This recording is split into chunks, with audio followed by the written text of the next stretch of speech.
Hello everyone. So in this video, let us talk about working for an Atlassian partner or an Atlassian consultancy company versus working for a big organization.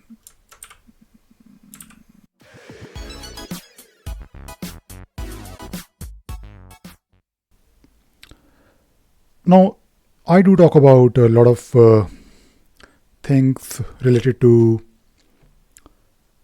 career, building your career as a consultant, or maybe if you're trying to learn something like Jira or Confluence, then I'm sure you're trying to solve a problem. But if your aim, if your focus, or your ambition is to join a company where you may want to work, then with your knowledge of Jira, with your knowledge of Atlassian tools, you might have considered working for an Atlassian partner. Now, Atlassian Partner is basically a company which is listed on Atlassian website, where they have basically some criteria. Basically, Atlassian has some criteria for listing those companies. Those things are dependent on the size of the company and number of certified people. So let us not really get into the details of how to become an Atlassian partner. But you might be wondering whether you should work for an Atlassian partner, official Atlassian partner, or maybe a normal company who is doing purely Atlassian services like my company Sparks is, versus joining a company where they just need a Jira admin or maybe a Jira consultant, like a full-time Jira guy. Now, I can of course talk about based on my experience. So I have worked for Atlassian partners. I have also worked in organizations where I was doing the Jira work, and now I of course do my own thing. Now, I just want to of course talk about these things based on my experience, and at the same time, I also want you to let me know, what are you trying to do? What are you trying to achieve when it comes to joining a partner versus non-partner? So when you work for a partner, there are some advantages, and I will also talk about some disadvantages. I mean, these are not really purely disadvantages or advantages, but some points. So let's talk about things that are good when you're working for a partner. Now, when you work for an Atlassian partner, or basically a company which is totally focused on Atlassian, you will be surrounded by people who are always doing, or they are mostly doing Atlassian work. For example, if you are working for a partner, then depending upon your role, depending upon your seniority, if you are, let us say, a senior consultant, then you will be involved in sales and pre-sales. You will be involved in a lot of demos, and you will be talking to clients. If you are a junior consultant or someone who just joined or entered Atlassian ecosystem, then you would be doing mostly Jira admin work, but you would be doing mostly things related to Atlassian tools, which can be a good thing because you will be, of course, not only surrounded by people, but you will also have access to various resources. For example, when you work for these companies, they will definitely have some training or onboarding. You will be talking to marketing, you will be talking to basically other consultants, someone who is senior to you. You will be, of course, always talking to or working with clients. So it can be a good thing because that is all you would be doing as part of your role. Now, if you compare it with working for a company, let us say there is a big company, and I'm talking about big companies because these things might not be relevant for a small company. I'm talking about big company because when you join a big company, they usually have like IT team who is responsible for running Atlassian tools like Jira. Now, in big companies, they have, let us say, this position called Jira administrator, or you can call it whatever they want, but you might not be doing a lot of things like in terms of the variety.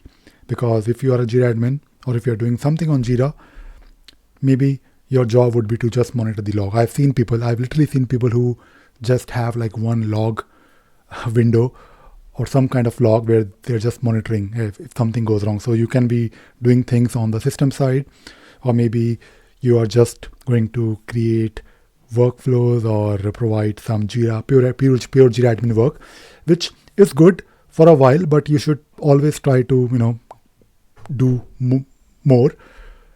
Jira admin is like simple thing. I mean, when you know it, when you know how Jira works, then that is it. Then you have to step up. You have to then understand how you can help others solve a problem, like doing some consultation. Now, if we talk about if we talk about these partners, not really a disadvantage, but some things that you need to keep in mind. When you work for a partner, then you might be stuck doing the same thing over and over again. So it really depends on the company. It really depends on your team and the kind of work that company is doing. For example, I've seen people who are always doing migrations. Now, when you do a migration, let us say, because a lot of companies are now moving from data center to cloud, it is like a proper migration, but it is very operational. Once you know how to do it, and once you have done it a couple of times, of course, there are challenges and there are learnings, but it then gets very operational. And when it gets operational, then you're not really learning anything. You're not really adding something to your skill set. Now, if you are a consultant and maybe you are senior, so you are expected to do not just one thing like migration. You might be doing training. You might be doing some scripting. You might be integrating Jira with other tools. You might be just doing onboarding of some teams to Jira. So that is good. But at the same time, when you are a consultant working for a partner, the expectation would be that you should be billable. So consultants are supposed to work for a client and provide consultation, because that is how these Atlassian partner companies work. And when you work for a client for these partners, then of course, based on the number of days you work for a client, you get paid. Of course, not you, but your company will get paid, and of course you will get your own salary, your usual salary. But the expectation would be that you're billable, which is fine, but you might be doing things back to back. You might be working on one project, then next project, and then next project, or you might be working on multiple projects at the same time, which is totally normal. But even in those cases, you might be stuck doing few things, and that is it. Because sometimes you need some time, sometimes you need to grow yourself, sometimes you need some support from your organization or the company where you're working. And I think a good ratio should be like 70-30. Like 70% of the time should be, of course, your main work, but you should always get some 30% time. So when you're working for a partner, always keep these things in your mind and make sure that you're not really, of course, it is good to do a lot of work, but at the same time, just think about learning something new every day. And you should have some short-term, medium-term or long-term goals. And one thing that I want to talk about these partner companies, usually when you work for a client as a consultant, as an Atlassian consultant, in most cases, not always, in most cases, there is not much teamwork involved, because if you're a consultant, then it is usually like a 1 or 2 man show, or maybe just a couple of people who are doing majority of the work. So you might not get a chance to grow your leadership skills. I hope I'm trying to explain it, because just consider or just think of some examples. Let us say you're working for a client, and I'll give you some examples. Let us say if you are given this work where you have to onboard a new team to Jira. Now in that case, of course, you will first do some discovery workshops, and you will prepare some report, or you will probably talk to those stakeholders, and then of course you will try to onboard. So you don't really need, like, on your side, you don't really need like 5 consultants, right? You just need, in most cases, just one consultant. And I'm talking about, of course, consultation around Atlassian tools, Jira. Of course, Jira, or maybe Confluence, or maybe Bitbucket, or maybe few other tools. But more or less, most of the times you would be doing something on Jira, because that is where you need to provide consultation. When it comes to tools like Confluence is like a straightforward tool. You just need to know what you need to do, and that is it. You start using it. Same for Bitbucket. Once you start using it, you just need to use the features. You don't really need to you might be asked some questions like how to do this, how to do that, how to enable smart commits or workflow triggers, but it's more about just knowing the feature once, and that is it. Start using it. But it's not really always like pure problem solving or consultation. So keep this in your mind if you are trying to grow your leadership skills, your team skills, like working in a team. Then it might not always be possible. Of course, one example is of course onboarding. Another example could be upgrading Jira, right? Just one example. Now you don't really need a team, right? I mean, you might be working with others, but it's not a team work. It's very operational thing that you need to do. I might be wrong, but based on my experience, I'm not really saying that whatever I'm saying, whatever I'm sharing is the ultimate truth, but just trying to give you some ideas and pointers. Also, at the same time, if you're doing, let us say, some scripting work, that is, of course, usually like one person is doing it, or maybe 2 people are doing it. So when you're doing Atlassian consultation is mostly dependent on a consultant, like one person who is doing most of the work. Of course, if other people are working with you, they might learn something from you, but ultimately the expectation would be that they also do things independently, because the way the consultation or services work, client will pay for each consultant. So if on one project you have 2 people working or 3 people working, they don't really care. I mean, they will be paying you for or your company just for one consultant. So usually it is not really a team role. It depends. Sometimes you need to bring in, let us say, a scrum master or a safe consultant, or maybe you need to bring in some consultant who is an expert on, let us say, some other technology like AWS, for example, or maybe a DevOps guy, pure DevOps guy. That is fine. So if you're doing these things, working for a partner, keep these things in your mind. And again, this is just based on my experience. And now moving towards cloud, the role of a consultant will not, of course, disappear, but as compared to what it used to be on data center, on-prem version of Jira, because if you remove the infrastructure from the picture, then most of the things are taken care of by Atlassian. And when it comes to using Jira Cloud, things are not the same.